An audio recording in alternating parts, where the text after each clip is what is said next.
Lalaking nalulong sa bisyo, nawasak ang buhay at nagkaroon pa ng HIV. Anong kinabukasan ang naghihintay sa kanya? Napapatawa niya ang lahat pero nanulunod na pala siya sa bisyo at kawalan ng pag-asa. Baha, korupsyon at frustration ng Pinoy. May pag-asa pa bang makita ang katarungan at pagbabago sa ating bansa? Discover how God can bring hope, restoration, and purpose even when disaster strikes.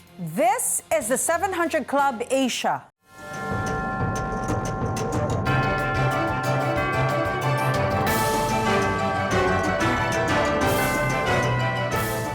Welcome to the 700 Club Asia. When we hear the word disaster, we often think of typhoons, floods, earthquakes, and calamities. Pero may mga disaster din na hindi nakikita ng mata. Mga disaster sa pamilya, sa kalusugan, sa relasyon, at maging sa ating espiritual na buhay. And sometimes the greatest disasters are not the ones that happen around us, but the ones happening within us. Sa gitna ng pinakamalaking unos ng buhay, matutuklasan natin kung paano kumilos ang Diyos. Our first story is about a man who seemed to have everything: success, money, a promising future. Pero sa likod ng tagumpay, may unti-unting nabubuong disaster na hindi niya napapansin.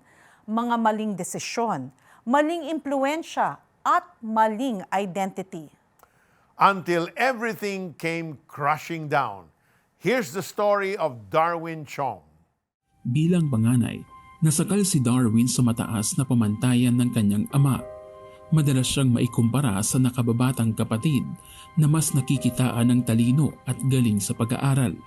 Mainit yung dugo sa akin ng father ko. So I have bitterness sa heart ko. May one point in time na I told my dad, tandaan mo paglaki ko, papakita ko sa'yo na mali ka. Pagka-graduate sa kolehiyo, agad siyang nakapasok sa IT industry. Dito nabigyan siya ng oportunidad na makapagtrabaho sa Amerika bilang Quality Assurance Software Test Lead ng higit 3 taon. I had a good life. I'm earning 6 digit. I was proud of myself. Pinapamukha ko sa father ko na mali siya. Kaso yung naramdaman ko, ibis na happy, hindi eh. I felt lost kasi parang may something na kulang. Umuwi si Darwin ng Pilipinas nang matapos ang kanyang kontrata. Napabarkada siya at naging laman ng mga gay bar. Nalustay din niya ang kanyang pera sa bisyo na tumagal ng halos 7 taon. Kalaunay nakipagrelasyon na din siya sa kapwa lalaki. If I am under the influence of drugs, doon ako nakikipag-sex sa different men. And it was, kumbaga kung sa maruming buhay, talagang sobrang dumi. Di naglaon, ang dating magandang buhay ni Darwin ay unti-unting bumagsak nang mawalan siya ng trabaho at maubos ang kanyang ipon sa bisyo. Kinailangan din niyang bitawan ang naipundar na kondo nang hindi na niya ito nababayaran. Napilitan siyang umuwi sa kanilang tahanan, subalit Pili ko kasi nung time na yun, may mga hints na rin sila kung bakit nawala, tapos bigla akong pumayat, tapos yung attitude ko was different. My father told me na kung hihilahin ko sila pababa, umalis na lang ako. Sobrang sakit kasi nga, the fact na dinisown ka tapos dinenay ka, parang talagang gumuho talaga yung pagkatao ko. dahil walang ibang mapuntahan, naging palaboy si Darwin sa kalsada na naging tahanan niya ng halos 1 buwan. Para mabuhay, lumapit siya sa mga kakilala na nagturo sa kanyang magbenta ng drugs. Para makabenta ka ng drugs, kailangan din kasama rin yung sex. So parang prostitution din. Nung time na sabi ko, Lord, bakit niyo po ako sinumpa? Ganun ba ako kasama? Gayunpaman, nasumpungan niya ang pag-asa ng palihim na tumulong sa kanya ang ina para mapabuti ang kanyang kalagayan. Ngunit naging sakitin naman si Darwin na nagtulak sa kanyang magpa-check up at napag-alaman na siya ay HIV positive. Yung immune system count ko back then was already 51. So yung normal count kasi is 1,000. Nagkaroon na ng rashes sa skin, pneumonia, TB, oral candidiasis. Maraming opportunistic infection. My younger sister agreed na tulungan ako. Sa gitna ng kinakaharap na pagsubok, dito niya higit na naranasan ang habag at pag-ibig ng Diyos. Nung na-confine kasi ako doon sa San Lazaro, there was a person sharing the gospel. Naalala ko sinabi niya sa akin na, naniniwala ka ba na walang aksidente sa Panginoon? Natatouch ako doon sa mga sinasabi niya na kaya kang patawarin ng Panginoon, na ang Panginoong Jesus na namatay sa cross para sa kasalanan mo. Sabi ko, talaga ba? Kasi nung time na yun, sabi ko, Lord, nawala naman na lahat sa akin. Ano pa bang mawala sa akin kung tatanggapin kita? So in-accept ko si Jesus Christ ng time na yun. Doon na nag-start yung journey ko with the Lord. Habang siya ay nagpapagamot, dahan-dahan din pinagaling ng Panginoon ang kanyang sugatang puso. Hindi naging madali ang pagtalikod ni Darwin sa nakaraan, pero sa tulong ng mga bagong kaibigan, lumalim ang kanyang relasyon sa Diyos. Doon ko na-experience yung love and forgiveness ng Lord. Na-feel yung void doon sa heart ko na yung pala hinahanap ko. Kay Jesus lang pala. When people didn't give me chances in life, it was the Lord who gave me chance. It was the Lord who delivered me from homosexuality, from addiction as well. If you're going to ask me na perfect ko ba yung walk ko kay Lord, hindi. Natapa ako na ilang beses. But the Lord has been so gracious to forgive me. Para tuluyang lumaya mula sa adiksyon, sumailalim siya sa deliverance sessions. 4 na taon na mula nang ma-diagnose si Darwin. Nabulag man ang kanyang kaliwang mata dahil sa kanyang sakit, malinaw naman sa kanya ang bagong misyon sa buhay. Naging aktibo siya sa pagsali sa mga HIV awareness seminar at training. Ginamit niya itong pagkakataon para tumulong din sa iba sa pamamagitan ng pagiging HIV counselor. Naging kabahagi din siya ng Soldiers for Christ, isang grupong tumutulong at nagbabahagi ng salita ng Diyos sa mga may HIV. Grace ng Lord na from nothing, slowly, I became someone na ginagamit ulit ng society. Pero higit dito, tinuruan siya ng Diyos na magpatawad, lalo na sa kanyang ama. Naging daan ito para muling maayos ang kanilang relasyon. Wala nang bitterness. Nag-ask na rin ako for forgiveness sa father ko. I fully understand na ginawa niya rin yun out of love. Tough love nga lang, but He just wishes me to have a good life. Pinalawak ng Diyos ang kanyang advokasya. Kasalukuyan siyang nasa Baguio upang magsimula ng bagong ministry. He is my Almighty Father. He is true to His promise that He will be the father to the fatherless. Yun yung lagi ko binabalikan, what Jesus did on the cross for us. Sarap yung feeling na makilala ko siya paulit-ulit. Iba yung love story kasi kapag si Lord. Unconditional love talaga. Here is a wonderful example of all things work together for good for those who love the Lord and are called according to His purpose. Yung pain at pinagdaanan niya being an HIV patient, ginamit niya ngayon as an HIV counselor. So now he is able to give hope to those who have HIV. That's so true. And his life, the life of Darwin is broken in so many pieces. Yes. Yet the Lord mended, put each piece perfectly together to serve Him. What a powerful reminder that success without God can become a disaster waiting to happen. Darwin had everything the world says should make a person happy, yet he was empty. At nang mawala ang pera, trabaho at mga kaibigan, parang nawala rin ang identity niya. Pero doon niya natagpuan ang tunay na pag-asa. What amazes me is that God met him not at the peak of his success, but at the lowest point of his life. That's right. At kahit may HIV diagnosis siya, hindi doon nagtapos ang kwento niya. Ginamit pa ng Diyos ang kanyang pinagdaanan upang makatulong sa iba. Maybe you're watching and it feels like your life has been hit by disaster. Perhaps a loved one was diagnosed with cancer. Maybe someone close to you is battling addiction. Maybe you're facing a chronic illness or an unexpected disease. Perhaps you're caring for a family member and wondering how much longer can you endure. When tragedy enters our homes, it often brings fear, anxiety, uncertainty. But Scripture reminds us that God is our refuge and strength, an ever-present help in times of trouble. Maaring hindi agad mawala ang problema. Maaring hindi agad dumating ang sagot. Pero ang pangako ng Diyos ay hindi niya tayo iiwan. Kasama natin siya sa bawat hakbang ng ating laban.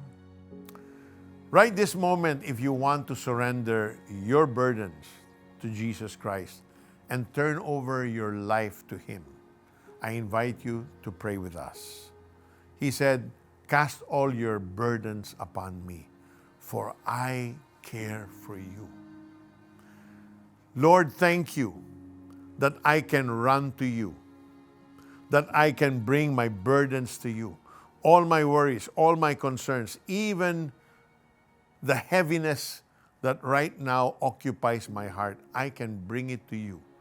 And you just open your arms without judging me. But Lord, you take me in, you embrace me, you accept me, you love me. Even when I come to you at the lowest point of my life,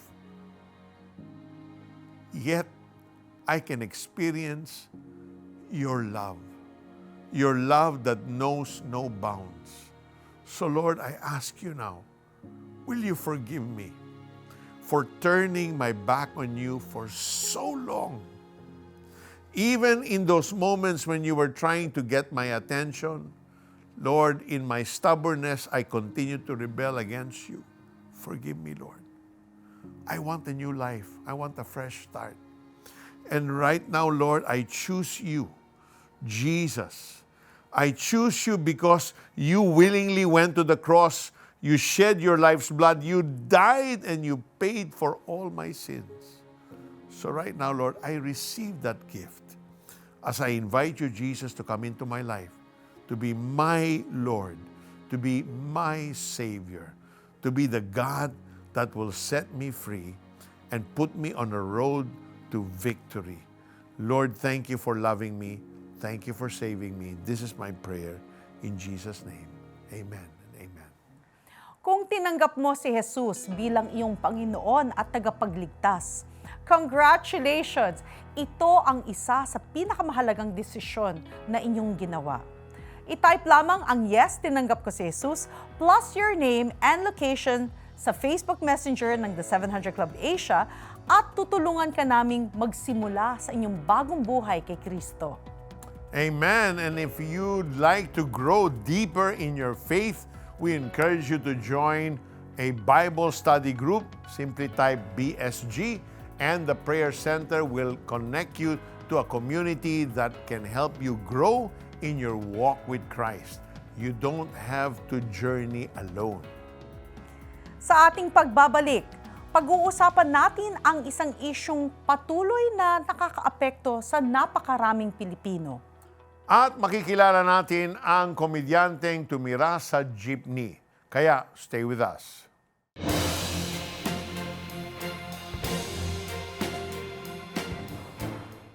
Sumabay ka ba sa prayer at tinanggap si Jesus bilang Diyos at tagapagligtas? Balitaan mo naman kami. Please send us the message, "Yes, tinanggap ko si Jesus" through text or via the 700 Club Asia Facebook Messenger or comment section ng YouTube channel. O tumawag sa Prayer Center para mapagdasal ka namin. Grow in your faith. Join our online Bible study group today. Just type BSG in the comment section of the 700 Club Asia YouTube channel or Facebook Messenger to receive details.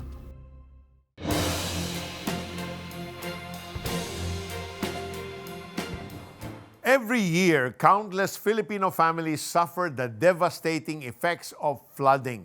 At marami ang nagtatanong kung bakit tila hindi pa rin natutugunan ang problemang ito sa kabila ng malalaking pondong inilaan para sa flood control.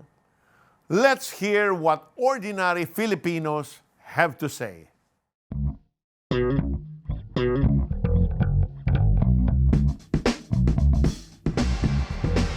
Sa issue ng flood control, lahat lang ng mga nakaupo ang nakinabang, hindi naman napunta sa tamang proyekto yung mga dapat na pondo.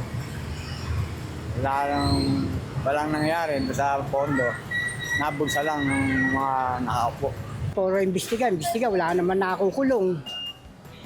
Dapat yung mga ipakulong na para hindi na pamarisa na Puro imbestiga, pero pag mahirap pang nagkaroon ng kulong agad. Ay pag mapipera, wala, usap-usapan lang. Kami mahirap, kami kawawa, laging binabaha.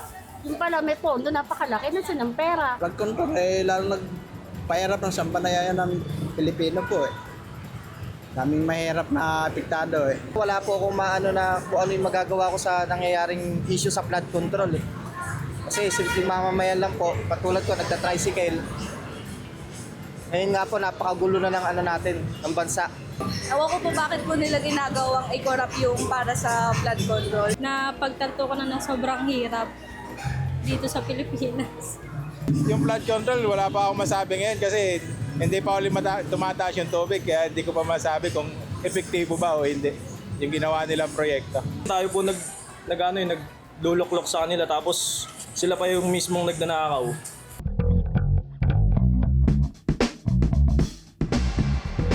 Dapat ayusin nilang mabuti.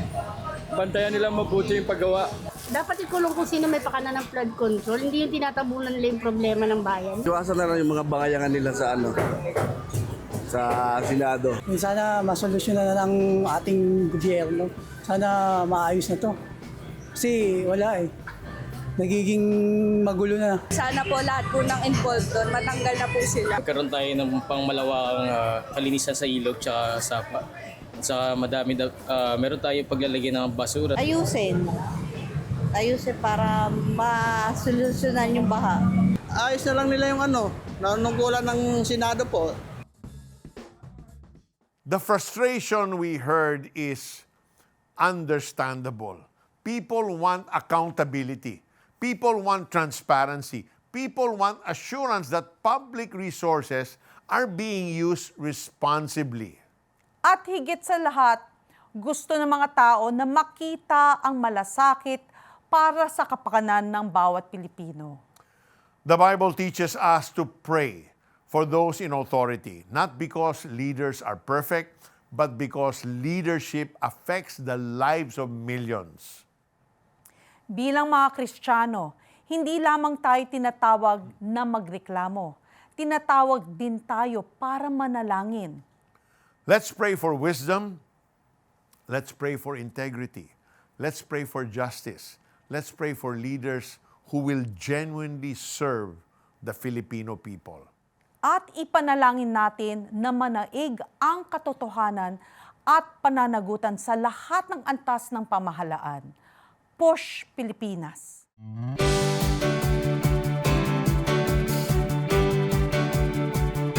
Let's unite in prayer for our nation.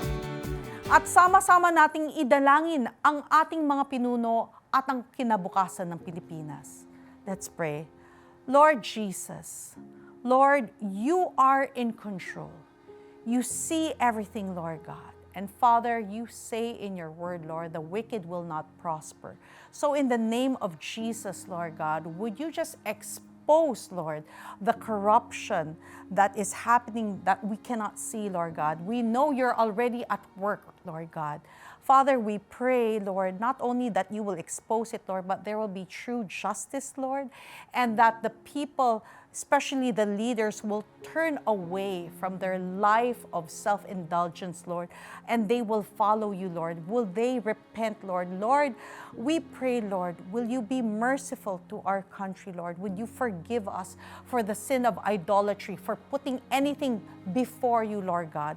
And Father, we pray for a miracle that even our leaders, Lord God, sila na mismo, Lord, they will confess, Lord, and admit, Lord, kung may corruption silang ginawa, Lord, and make amend, they will make amends for this, Lord God. Sila po mismo ang magre-return ng perang ninakaw, Lord God. Ibabalik nila sa kaban ng bayan, Lord God, and that there will be true healing for this nation, that every single Filipino, Lord, will turn their eyes to you, Lord God, because that is the start of true healing for our nation, Lord, when we turn our eyes on you. We claim this in the name of Jesus. And Father, we ask for men and women of integrity.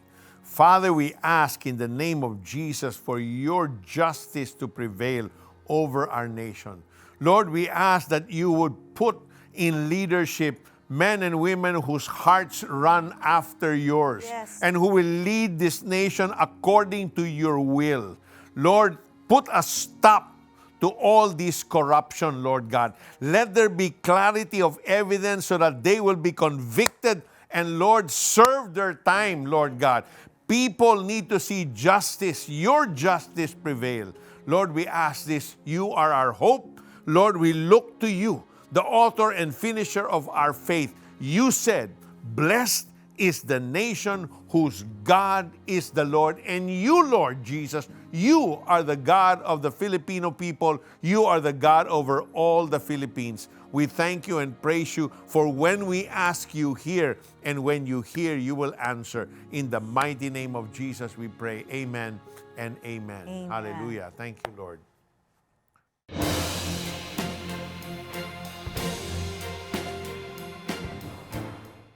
Whatever it is you're facing, when you are anchored in God, even in chaos, there is calm inside of you. Receive encouragement. Donate any amount sa CBN Asia at magkakaroon ka ng exclusive streaming access sa Kay Lord Sure Ka audio teaching ni Peter Kairos. In times of crisis, we can stand fearless together. Kapag nag-donate ka ng 5,000 pesos sa CBN Asia, matatanggap mo ang limited edition Fearless t-shirt plus exclusive streaming access sa Kay Lord Sure Ka audio teaching ni Peter Kairos. Be a CBN Asia partner today.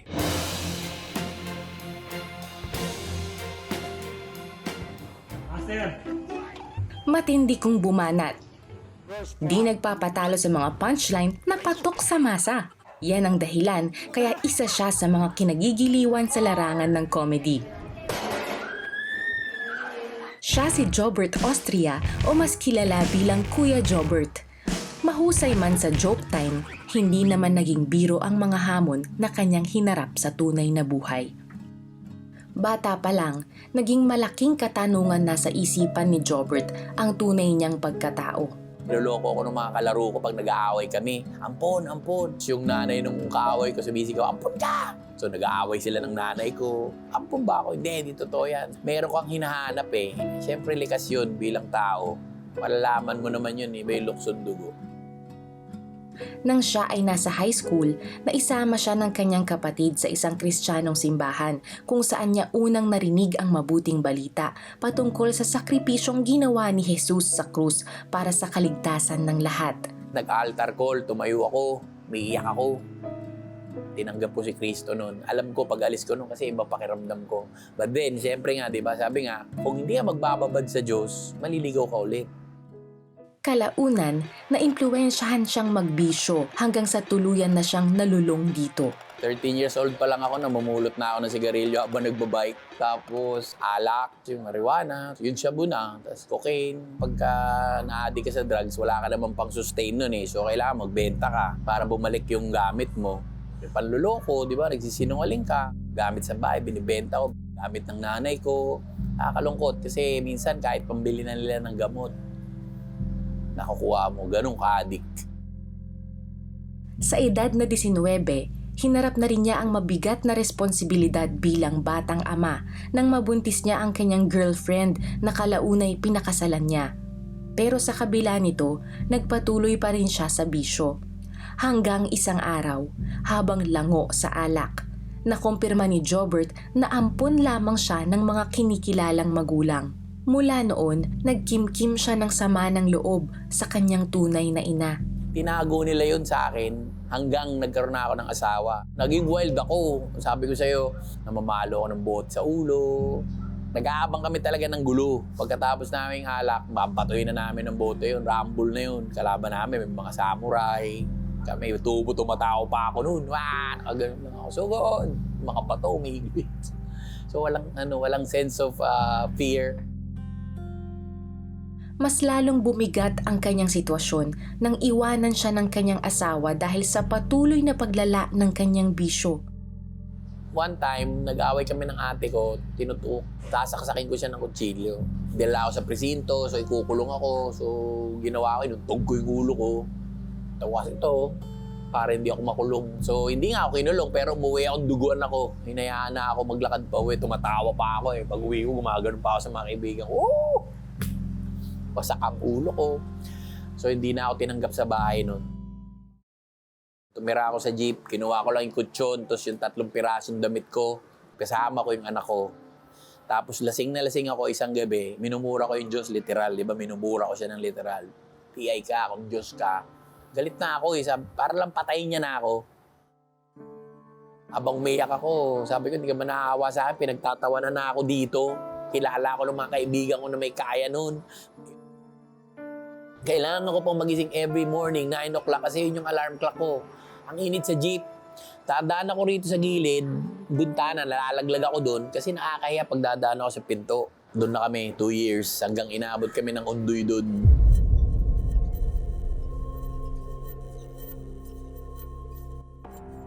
Langoy kami, papunta sa chapel, sa ibabaw ng chapel. Oh. Nakikita mo yung mga gamit mo, unti-unting inaapaw, inaanod palabas yung 3 pirasong damit. Kita mo yung nung panahon na yun, yun yung hope mo, yung jeep. Yun yung comfort mo, yun yung taguan mo, yun yung lugar kung saan ka umiiyak, doon ka nagbibihis, doon ka natutulog, binaha. Saan ka titira? Ang hirap matulog ng basa, ng gutom. After 3 days, nakita namin yung jeep, putikan, ang dumi. Nilinisan namin. Kumuha kami ng plywood, pinatong na naman namin doon. Tapos nandun na naman ulit kami, ang dumi. Puno na ako talaga, ano ba to? Hindi ako pinapatay nito. Diyos ba talaga to? Pero sa kabila noon, di ba? Habang yung mundo nakapikit na sa'yo, yung meron palang isa lang na nakatingin sa'yo habang nangyayari yun.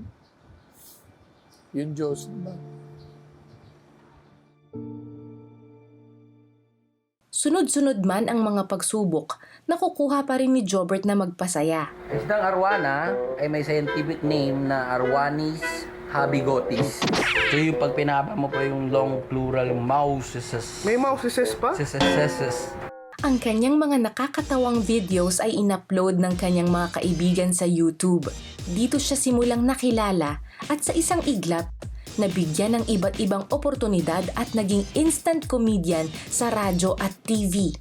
Hinirang din siya bilang TV Best Comedy Actor noong 2017. Ang show ko from then, 10 show, ang dami kong pera. From jeep, sumusweldo na ako ng... So, nung naging ganun yung buhay ko, siyempre nakalimot ka na naman kay Lord, ang ngabang mo na naman. Dumating din sa kanyang isang panibagong pag-ibig, si Chad. Pero tulad ng marami, nasubok din ang kanilang relasyon. Matapos ang ilang taong long-distance relationship, nakipaghiwalay sa kanya ang kasintahan na naging dahilan ng depresyon ni Jobert. Drugs na ako ng drugs hanggang dumating sa point na nakakarinig na ako ng boses. Papatayin ka na namin. Pag natutulog ako, sinasakal ako ng demonyo. Alam mo, hanggang ngayon, alam ko yung boses, naaalala ko pa yung boses. Hindi lang siya isa, madami sila. Feeling ko nakapunta na ako sa impyerno eh. Pagpikit ko, naririnig ko yung gumaganon. Tapos sabi ko, Lord Jesus, tulungan mo ako, Panginoon. Ligtas mo ako rito. Wag mo na siyang tawagin. Papatayin ka na namin. Lord! Bang! Nagigising ako. Ang paglala ng adiksyon niya sa droga ay naging meet siya para maisipan na niyang magpakamatay. Nasa sogo ko nun, nakarinig ako ng mga boses, papatayin na ako. So akala ko papasukin ako ron. So bukas yung pinto ko, umakyat ako, bukas yung fire exit, hanggang umabot ako sa signage. Buti na lang may nagpipintura doon, may tali akong nakapitan kasi tatalo na ako. So nakita ko ng mga tao dahil tumawag naman sila ron kay Direk Bobo Tagad kasi parang tatay ko yun. Dumating yung mga kaibigan ko, si Eric, si Direk, si Eric Nicolas, siya yung nagmalakas loob na tatalon ako nung hinila niya ako sa bell. Doon na. Paggaling ko ron, nakipaglaban ako, dinala ako sa presinto, hanggang nakipag-usap sila at dinala ako from there to the rehab. Nagsimulang magbago si Jobert sa loob ng rehab. Malaking tulong din sa kanyang pag-recover mula sa adiksyon ay ang pagkakaayos nila ni Chad. At pagkaraan ng 8 buwan, nakalabas sa rehabilitation center si Jobert. Hindi na ako tumira. Pero paglabas ko doon, may inom pa rin ako. Bagamat nakabalik siya sa showbiz, pansamantala muna niyang iniwan ang kanyang trabaho para magtungo sa Canada at makasama ang kasintahan na nakabase doon. Subalit sa kasagsagan ng pandemya, muling naharap sa pagsubok ang relasyon nila ni Chad. Nag-aaway kami ni Chad, halos maghiwalay na kami. Pero may time na natutulog ako nung gabi, nagising ako, hinahanap ko si Chad. Sabi ko, ba't madaling araw nagigising to? So nagsiselos pa ako. Nung pagsilip ko, nag-online siya. Kasama niya yung mga classmate niya nung high school. Yung pala, hindi ko alam, binuborn again na siya ni Lord. Nung sinabi niya, di ba Jobert, dapat ikaw yung Kristiyano. Ikaw yung nagtuturo sa akin ng tama. Umakyat ako nun, iyak ako. Nasa CR ako, biglang may nag-text sa akin, tinignan ko. Bro, hindi mo ako kilala. Ako si Randy Untalan, ganito, taga-CCF ako. Ganito, kamusta ka? Gusto lang kitang pag-pray kita. Sumagot ako. Sabi ko, kuya, usap tayo. Tumawag siya. Sabi niya, alam mo, sa 100 minessage ko ngayon, ikaw lang mag-isang sumagot. Iyak ako ng iyak. Sabi ko, kuya, ito na. Tapos pinag-pray niya ako. Magmula nun, umattend na ako ng mga Bible study niya. Sabi ko kay Lord, Lord, ito na yun. Bumabalik na ako sa'yo. Ayun talaga yung lumuhod ako, umiiyak ako. Sabi ko, Lord, ayoko na, pagod na ako. Gamitin mo. Isinusuko ko ngayon, sa'yo't muling dinadala. Sa krus ang lahat ng kahinaan ko at kasalanan sa'yo. Patawarin mo ako at ibalik sa kawan mo.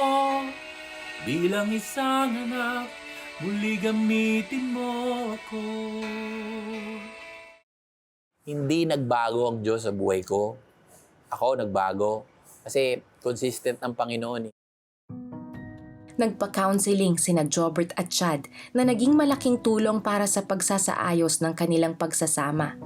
At nang lumabas ang annulment papers sa dati niyang asawa, naging tugon sa kanilang panalangin nang mauuwi rin sa kasalan ang kanilang pag-iibigan. Lahat ng hiniling mo sa Kanya, ibibigay niya sa iyo basta para sa Kanya. Gusto mong maglingkod sa akin, bubuhuin ko yung relationship mo at ni Chad. Yung anak ko na sobrang nagmana rin sa akin, loko-loko. Ngayon, ginagamit na rin ng Panginoon. Lahat kami. Binuo ni Lord yung buhay ko at binubuo ni Lord araw-araw yung testimony ko. Himala rin na tuloy-tuloy na ang naging pagbabago ni Jobert hanggang sa nakalaya na siya mula sa mga bisyo. Ang bilis eh. Actually, nung sinuko kay Lord, siguro mga 1 beses na lang ako ulit last uminom. Pang susunod na okasyon, ayoko na ng lasa ng alak. Grace talaga ni Lord eh. Kung paano isinakripisyo ni Kristo yung buhay niya bilang Diyos, sino tayo para questionin yun? Na ibigay natin yung buhay natin sa nagbigay ng buhay sa atin. Ang repentance ay hindi nakikita sa pag-iyak. Ang repentance ay nakikita sa isang buhay na binago. Bakit hindi na ako katulad nung dati? Kasi Diyos ko na si Kristo ngayon. At sa pagbabalik niya sa Pilipinas, nabigyan ulit siya ng oportunidad na makabalik sa showbiz. Trabaho ko, binigay sa akin ng Panginoon para enjoyin ko kasi mahal ako ng Diyos. Pero mas ine-enjoy ko kung merong may encourage na tao dahil sa ginagawa ko. Dati, di ba, gusto ko lang maging sikat na artista. Pagkatapos nun, mas gusto ko ng pinakamagaling akong sundalo ng Diyos. Tinatawag ko yung ministry ko, roving ministry. Kasi kung saan ako abutan maraming beses na pinagtatawanan ka, na-outcast ka kasi kilala kang nagyoyosi, kilala kang uminom, kilala kang nakipag-away, kilala kang nagda-drugs. Tinatanong nila, bakit hindi mo na ginagawa yung mga bagay na yan? Dahil ba magaling ako? Dahil ba gusto ko lang patunayan na iba si Kuya Jobert? Hindi. Dahil ngayon, mas pinipili ko na yung gusto ng Diyos sa buhay ko. Malaking biyaya rin para kay Jobert nang matupad ang kanyang hiling na magkita sila ng kanyang tunay na ina matapos ang halos 5 dekada. Humingi ako ng forgiveness sa kanya and pinatawad ko siya. Siya rin sa akin. Pasasalamat din ang sambit ni Jobert sa muling pagganda ng relasyon niya sa pamilyang kumupkup sa kanya na kasama rin niyang nagpupuri sa Panginoon ngayon. Sa pagkakaroon niya ng bagong buhay kay Kristo, handa na si Jobert na harapin ang bawat araw na may galak sa puso. Pag nakikita ko yung progression ng buhay ni Kuya Jobert, makikita mo yung grace ni Lord. Every time na nagdadasal ako sa kanya, sinasabi niya sa akin na, di ba mahal kita? Kasi hindi kita pinatay noon Wala sa katayuan ng buhay ang kaligayahan. Kahit nasaan ka, pag kilala mo si Kristo, meron joy. Hindi maaagaw yun sa inyo. Pag tiningnan mo talagang buhay ni Jobert, masasabi mo talaga, buhay ang Diyos. Right? Doesn't matter how many times you fall, the Lord is there. When I think about the theme, disaster strikes, Jobert's story reminds me that some disasters are invisible. You can be smiling on the outside while falling apart on the inside. Tama. May mga taong mukhang okay. May trabaho, may pangalan, at matagumpay. Pero may unos pala sa kanilang puso. The Bible tells us about people like Elijah who experienced such despair that he wanted to die. Even great men and women of faith struggled. Pero hindi sila iniwan ng Diyos. At hindi rin tayo iiwan ng Diyos. The enemy wants people to believe their disaster is the end. God says it can become the beginning of restoration. At kung may pinagdaraanan kang mabigat ngayon, tandaan mo, may pag-asa kay Jesus. Today we heard stories of personal disasters, family disasters, national concerns, and spiritual battles. But in every story, one truth remained constant. God never stopped pursuing people. Kahit gaano kalalim ang problema at gaano kabigat ang kasalanan, gaano man kalaki ang unos, may Diyos na handang magligtas at magpanumbalik. Kaya huwag kang matakot. Sabi niya sa Isaiah 41:10, "Don't be afraid, for I am with you. Don't be discouraged, for I am your God. I will strengthen you and help you. I will hold you up with my victorious right hand." If this program has touched your life, we invite you to partner with CBN Asia. Together, we can continue sharing the good news of Jesus, helping families in crisis, and bringing hope to those facing life's greatest disasters. Sa inyong suporta, mas marami pa tayong maaabot na nangangailangan ng pag-asa at pagmamahal ng Diyos. Just scan the QR code to send your support. Maraming salamat sa inyong pakikiisa sa ating misyon. No matter what disaster you may be facing, may Diyos na mas dakila kaysa anumang unos. God bless you.